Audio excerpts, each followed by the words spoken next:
Bayangkan bagi orang yang pernah umroh, lihat perjalanan Rasulullah waktu hijrah pun. Dari Mekah ke Madinah ini. Subhanallah, kita naik bis aja 6 jam. Itu sudah rumongso kesel. Rasulullah naik bukit, turun bukit, masuk ke sana. Beliau luar biasa. Ujian yang begitu besar. Tetapi beliau, semua ini beliau lakukan demi umatnya. Semua demi umatnya. Kalau beliau waktu itu mengatakan kepada Allah, ya Allah hancurkan, ya Allah ini tidak bisa menjadi tuntunan bagi umat. Jadi Rasulullah tidak mengatakan hancurkan orang Ka'bah, orang Mekah. Ya Rabb, saya tidak akan keluar dari Mekah, saya akan duduk di Mekah. Bisa Rasulullah begitu. Tapi Rasulullah tidak. Keluar, jalan dengan sahabat beliau Abu Bakar Siddiq. Terus naik bukit, turun bukit yang begitu luar biasa. Sayyidina Abu Bakar Siddiq hanya bisa menangis.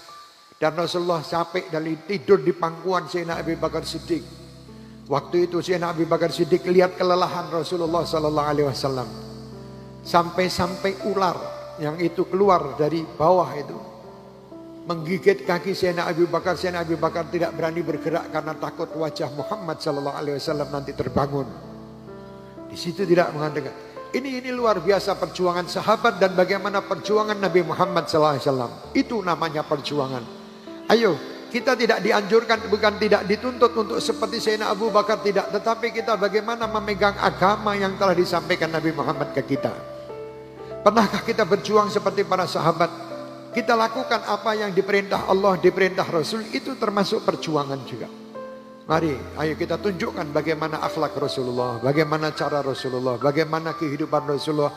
Terus, setiap saat apa yang kita lakukan, kita lihat, kita tengok. Kira-kira kalau saya melakukan ini, Rasulullah gembira tidak? Kira-kira kalau saya mengucap ini, Rasulullah senang tidak? Kira-kira kalau saya berbuat seperti ini, Rasulullah itu ridho tidak? Kalau ridho, jalankan. Kalau tidak, jangan. Karena apa? Allah akan menyintai kita tergantung kadar cinta kita kepada Nabi Muhammad. Allah akan mengangkat derajat kita tergantung kadar cinta kita kepada Nabi Muhammad. Itu kuncinya. Kuncinya di situ nanti ya, insya Allah. Saya yakin bahwa hadirin dan hadirat yang hadir di malam hari ini serta yang mengikuti acara di malam hari ini semuanya perindu Rasulullah. Semuanya pecinta Rasulullah. Kisah yang dibawakan ini kita harus tahu bagaimana perjuangan Rasulullah. Kita resapi, kita ikuti dengan hati kita bagaimana besarnya perjuangan Rasulullah untuk kita di zaman itu, tapi perjuangannya untuk kita sampai yaumil qiyamah. Ini semua Rasulullah lakukan demi umatnya. Rasulullah tidak pernah melakukan sesuatu yang langsung Rasulullah mendoakan hancur. Rasulullah tidak pernah. Rasulullah selalu mendoakan, ya Allah berilah hidayah kaumku ini karena mereka belum tahu.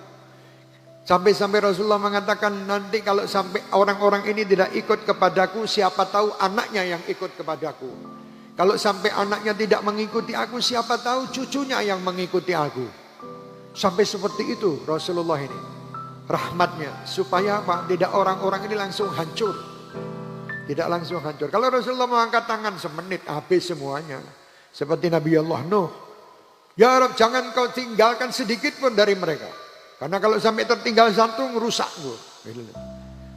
Tapi kalau Rasulullah tidak, berilah hidayah mereka ya, supaya mereka, karena mereka tidak tahu, hum la ya'lamun. Karena mereka tidak tahu, ya Allah berilah hidayah. Mereka tidak tahu siapa saya. Kalau mereka tahu siapa saya, sebenarnya mereka niscaya tidak akan melempari batu. Mereka tidak akan melempar dan tidak akan mencaci. Karena tidak tahu, ya Allah mereka melempar saya. Maafkan mereka, ya Allah. Berilah hidayah mereka. Kalau mereka tidak dapat hidayah, siapa tahu anaknya, siapa tahu cucunya. Ternyata luar biasa. Doa Rasulullah SAW sampai ke Semanggi ini. Sampai ke Semanggi, ini kita termasuk yang mendapatkan hidayah. Bisa kumpul, bisa ini, bisa mendengar nama Nabi Muhammad dengan rindu. Mendengar nama sahabat-sahabat Nabi Muhammad dengan senang. Ini luar biasa. Tidak kita dapatkan, tidak sembarang orang yang dapat. Makanya Habib Ali mengatakan min khawasil mu'minin wa tarwihan lil muta'alliqina bihadan nuril mubin. Orang-orang yang mempunyai ikatan kuat dengan nur Nabi Muhammad itu orang-orang yang khusus, bukan sembarangan orang. Orang-orang yang khusus, orang-orang yang di dalam hatinya itu ada rasa rindu kepadanya, walaupun kita ini belum bisa membuat beliau senang dan gembira. Kerinduan ini nanti yang akan memperjumpakan kita dengan beliau. Rindu dengan niat yang baik untuk kita betul-betul bisa menjalankan apa yang beliau sampaikan kepada kita.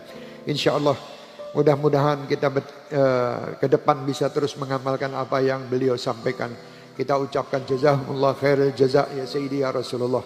Kita berterima kasih kepada Rasulullah yang mana beliau telah berjuang untuk kita, dan kelak beliau pula yang akan menyelamatkan kita menghadap kepada Allah Subhanahu wa taala untuk memberi syafaat kepada kita semuanya hingga kita bisa terselamatkan dari semua fitnah dan terselamatkan pula insyaallah daripada fitnatul akhirah, dan kita bisa berjumpa dengan Rasulullah sallallahu alaihi wasallam di akhirat kelak di surga Allah Subhanahu wa taala bighairi hisab, bighairi hisab, bighairi hisab. Kita, orang tua kita, keluarga kita, anak cucu kita hingga yaumil qiyamah semuanya insyaallah akan mendapatkan apa yang diinginkan dan akan mendapatkan syafaat Rasul Muhammad sallallahu alaihi wasallam.